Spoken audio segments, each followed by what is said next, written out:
Hi, I'm Joe Gerdes, and this is Coffee in the Capitol.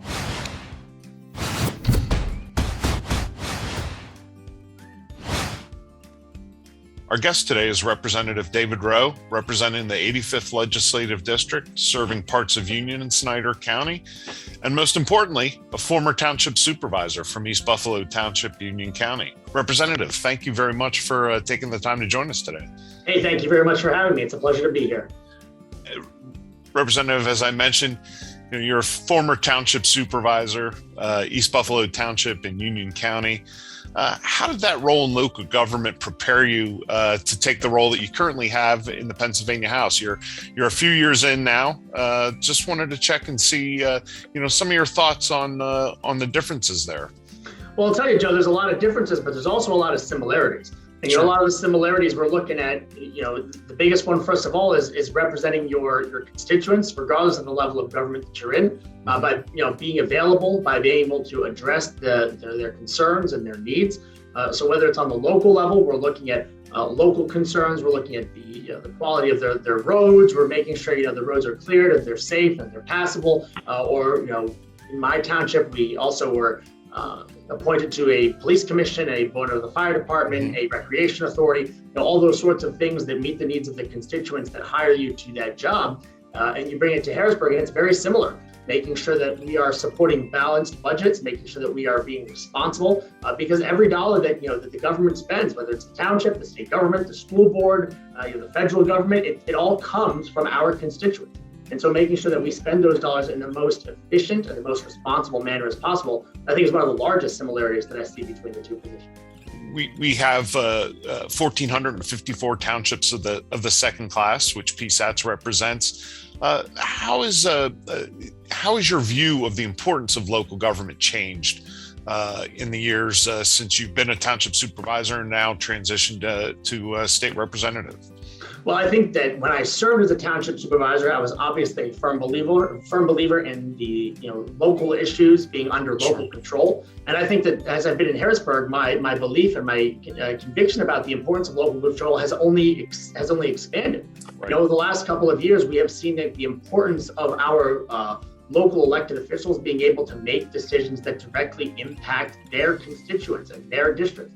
Pennsylvania is a very large, very diverse state. We've got large cities, we've got rural townships, we've got boroughs in between. And so a one-size-fits-all plan does not work for Pennsylvania. And we've seen that over the past couple of years, regardless of the issues. And so I think it's more important now than ever to make sure that local control that our founding fathers really foresaw the importance of, when they founded our great Commonwealth. I think maintaining that is really important. Representative, we're entering into a new year here, and we're halfway through the 2021-22 legislative session. It's also an election year.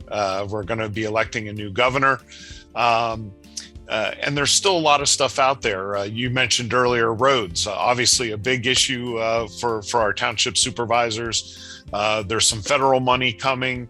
With hopefully an infrastructure bill, and we still have to figure out some things on transportation here in Pennsylvania that'll get us into probably the next legislative session.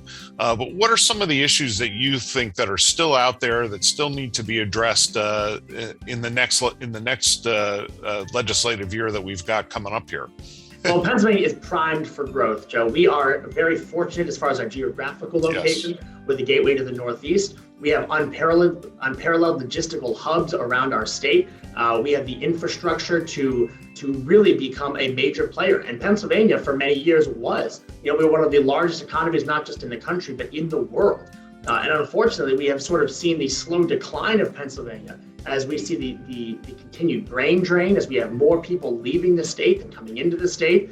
We have so many of our young people who leave. We have people who come to some of the great universities that we have in Pennsylvania only to take that education somewhere else. And so we really need to address those issues. We need to make sure that it is easier for people to do business in Pennsylvania. We want to make it so people want to come to this state. And there's several different things that we need to do. We need to make sure that our tax climate is more welcoming. We have one of the highest corporate income taxes in the state. We look at some of the issues with permitting. I know that even on the local level and now on the state level, I hear one of the most recurring themes is that how difficult it is when working with government agencies like DEP to get a permit, where we'll have permits that sit for months and months and months at a time. So making sure that DEP and the government agencies are doing their job, doing their due diligence, being responsible and communicative to our constituents, making sure that the regulatory burden is being cut back as much as we can to make sure that the private sector really has the opportunity to thrive. Hopefully Pennsylvania's better days are ahead, and I know you believe that as we do here as well.